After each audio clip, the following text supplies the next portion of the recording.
A bancada do PPS foi autora, das propostas da CPI do BNDES e da CPI dos fundos de pensão. O BNDES, por bilhões de reais do dinheiro público emprestado a empresas para fazer negócio, distribuir propinas para o PT e os seus aliados. E sempre esse financiamento com juros subsidiado, pago pelo imposto do povo brasileiro. E a CPI dos fundos de pensão, não só a quebradeira do Postales, de bilhões de reais, onde agora os funcionários dos Correios estão pagando esta conta e trazendo um prejuízo muito grande para mais de 120 mil trabalhadores dos Correios. Também o FUNCEF, o Fundo da Caixa Econômica, cujo rombo já passa de 10 bilhões de reais. Resultado que é um prejuízo muito grande a todos os economiários que trabalham na Caixa Econômica Federal. Daí a Comissão Parlamentar de Inquérito para investigar e trazer as informações importantes para que isso aprofunde e possa efetivamente trazer aos culpados a conta a ser paga e não aquele que paga a sua aposentadoria.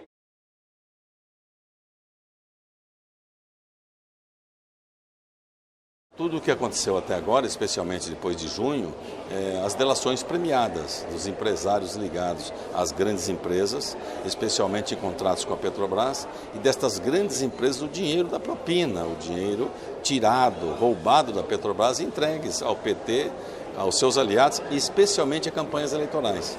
E neste caso, em junho, Ricardo Pessoa, o dono da UTC, disse que doou 7 milhões e meio de reais para a campanha da presidente Dilma. E tantas outras denúncias vêm acontecendo. Então o PPS, junto com outros partidos de oposição e de forma suprapartidária, está tratando do processo de impeachment como algo inevitável para que o país possa sair desta situação grave do ponto de vista moral, do ponto de vista ético, para que a maior autoridade da República seja colocada com gestos que possa mostrar ao povo brasileiro que o país tem uma forma séria de governar. E isso não acontece com a presidente Dilma. O pedido de impeachment foi assinado por Hélio Bicudo, fundador nacional do PT, uma figura respeitada no Brasil, não só pelo combate ao crime organizado em São Paulo, mas pelo que representa, como símbolo de toda a luta democrática. Ainda Miguel Reale Júnior, jurista reconhecido no Brasil, reconhecido internacionalmente, Janaína Pascoal, professora da Universidade de São Paulo, respeitadíssima, são as 3 pessoas que assinam esse pedido junto com movimentos da sociedade, movimentos de rua especialmente, que embasaram esta proposta, falando das pedaladas fiscais, dos bilhões de reais da tal contabilidade criativa do governo Dilma, tirando o dinheiro da Caixa Econômica, do Banco do Brasil, do BNDES, para colocar nas mãos do governo, para tentar com isto comprar as eleições, de forma como foi a enganação do processo eleitoral de 2014. E foi isso que aconteceu. Resultado, nós estamos vendo que agora esse pedido tem razão de ser. Até porque aí cita o caso de Passadina, aquela refinaria que foi comprada pela Petrobras, quando Dilma Rousseff era presidente do Conselho da Petrobras.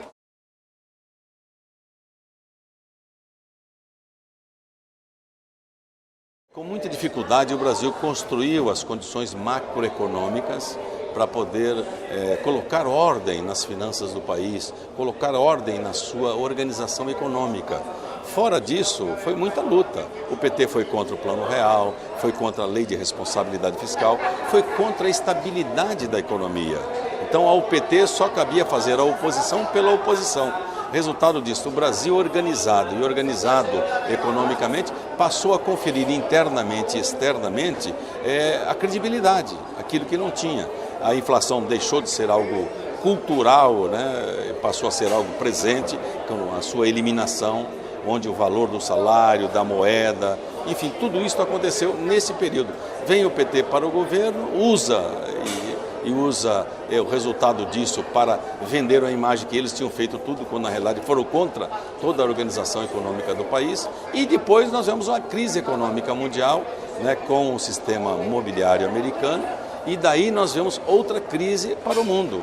E o ex-presidente Lula dizia à época que aquilo era uma marolinha e que não ia afetar as condições econômicas do Brasil. Resultado disto é que nós tivemos, a partir daí, toda a dificuldade. E a dificuldade veio especialmente com a eleição em 2010, para ganhar a eleição se fez de tudo e depois nós estamos pagando esta conta vem se agravando agora com algo inusitado, que é a quebradeira geral, o desemprego, a inflação voltou e voltou para valer, né? O país regrediu no tempo e nós estamos com isso sacrificando uma geração graças à incompetência da gestão da presidente Dilma Rousseff com relação à economia.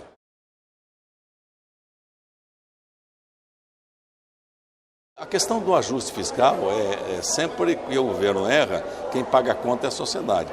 Quando o governo teria que oferecer algumas condições para poder dizer que também está fazendo a sua parte no processo de reorganização de um ajuste fiscal, coisa que não está acontecendo.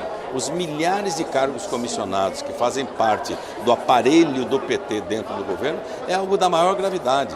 Os 39 ministérios, né, do troca-troca, do toma lá da cá para se manter no poder, também faz parte desse jogo do PT de jogar dinheiro fora, desperdiçar recursos públicos, quando nós estamos vendo os hospitais, estamos vendo a educação, estamos vendo mobilidade, a segurança pública com falta de recursos.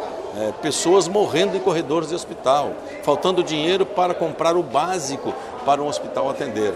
Isso é muito grave, porque o governo joga dinheiro pela janela e não atende basicamente aquilo que o cidadão, aquilo que a pessoa, que o ser humano precisa.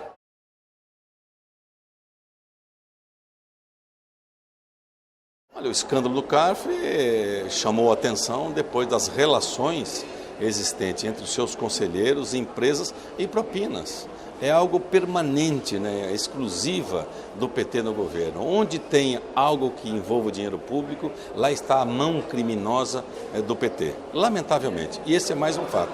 Bilhões de reais de lá desapareceram porque o recurso que uma empresa impetrava junto ao CARF, que é o Conselho Administrativo da Receita Federal, esses conselheiros trabalhavam para que essas empresas fossem isentadas. Isentadas, essas mesmas empresas transformavam essa isenção em propinas para esses conselheiros ligados ao PT, ligados a esquemas de governo.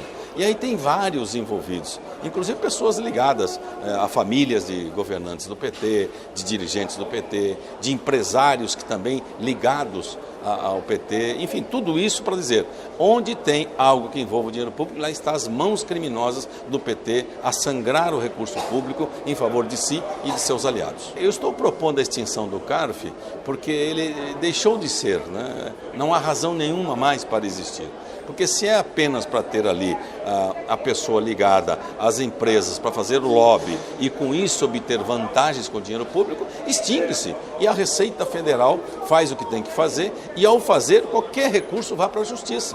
E a Justiça que determine o que tem que acontecer. E não um conselho apenas para fazer ali negócios e acordos de interesse de partidos políticos ou de empresas ligadas a partidos políticos, que é o que vinha acontecendo até agora com o CARF, com o desvio de bilhões de reais em prejuízo da Receita Federal e em prejuízo do povo brasileiro.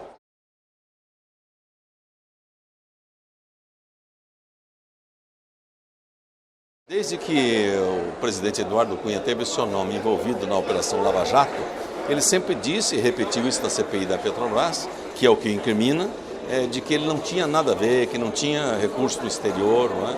Isso está sendo provado ao contrário, tendo, a partir de então, aberto o processo do Conselho de Ética, o PPS passou a apoiar, primeiro o seu afastamento e depois de aberto o processo do Conselho de Ética, todo o apoio ao Conselho de Ética. E lá tem votado sistematicamente contra o presidente Eduardo Cunha, por entender que ele não mais representa os anseios da casa, a representatividade da importância da instituição Câmara dos Deputados. Por isso o seu afastamento, a sua renúncia, o quanto antes, para dar respeito, credibilidade a uma instituição tão importante daquela que representa o povo.